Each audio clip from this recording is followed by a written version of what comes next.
Alright, so for my COVID comparison, I did South Dakota and North Dakota because North Dakota is my home state, so I wanted to see how it was back at home versus where I am now.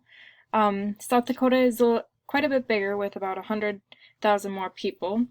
South Dakota has 880,000 people about, and North Dakota has about 750,000 people. So that could explain why North Dakota, as you can see, could kind of keep it a little bit more in control um, than South Dakota. And as we can see towards the end, South and North Dakota did kind of split on how many tests they were doing, but then they kind of came back to the same. There was a point where North Dakota was kind of doing a lot more testing than South Dakota was, and now South Dakota's doing more testing than they have been. And then, so the positivity rates over time, as we can see, kind of increased and kind of spiked during the holidays. So like Labor Day it spiked, I noticed, and when schools, like high schools and elementary schools and colleges all went back, it seemed like the numbers spiked more. And of course we weren't supposed to open unless we were under 5%, so obviously we kind of knew this was going to happen. We probably could have predicted that. And then in my graph we can see it over time as well. We can see that in the beginning North Dakota kind of was a bit all over the place and then kind of settled down towards the end.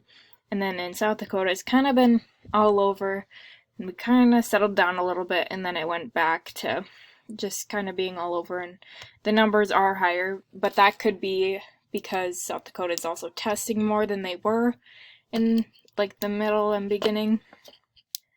And my big spike happened on August 25th through 26th, and that happened in South Dakota. North Dakota didn't have too many spikes. As you can see around Labor Day it kind of spiked, and right where the colleges came back in, they kind of spiked. So we'll change that for South Dakota and see how that affects us.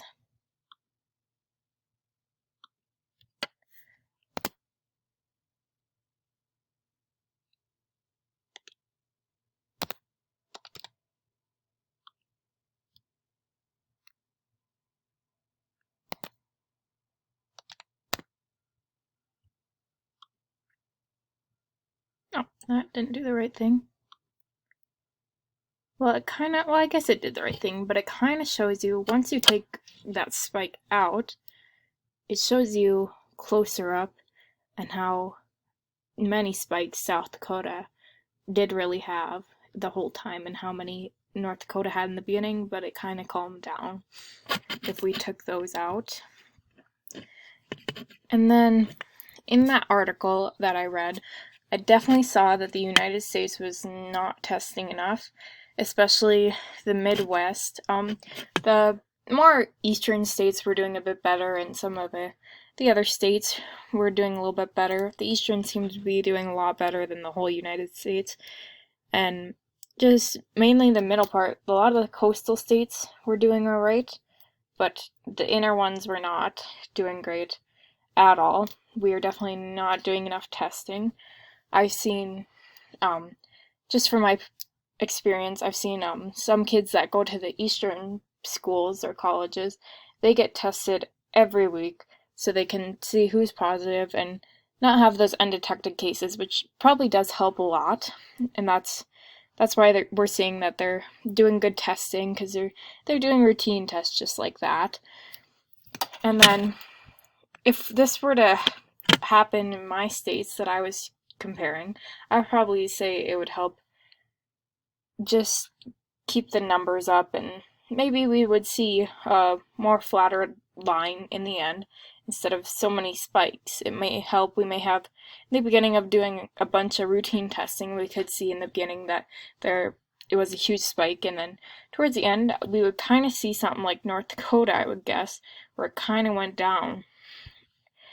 And then I think that doctors are really trying to push this routine testing, which we probably should do, and they're probably getting really nervous right now and just saying, well, why don't we do this, and it could probably be over with they're probably just so frustrated with what we're all doing.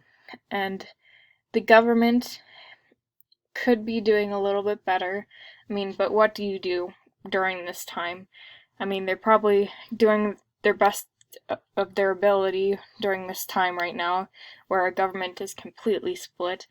So I think we're probably lucky that we've gotten done what we could get done, and I think that they did a good job with the relief funds and stuff, and it definitely helped a lot of the smaller businesses and stuff. But I think they're focusing maybe too much on the financial situations. I personally don't believe so much in aiding, but I believed in it during this time. I do think it was necessary, but now we need to get people back out there and working, and the doctors have the answer, is to do what they say, quarantine maybe for a little bit, I'm not saying doing another shutdown, because that would maybe ruin us economically, and I can see why the government does not want to do that, and I don't think that people would be willing to do that. I think we did our shutdown at the wrong time, but that may be what it takes, or some other drastic measures like doing routine tests, just so we get rid of it. And maybe if we followed the doctors and the government, listened a little bit more to them, we could get this taken care of. But the government's in a tight spot right now, and I don't think there is so much you can do rather than take a drastic change at this point to get rid of the coronavirus. Well, not get rid of, but at least slow it down so we can kind of be a normal society again. Alright, that's it. Thank you.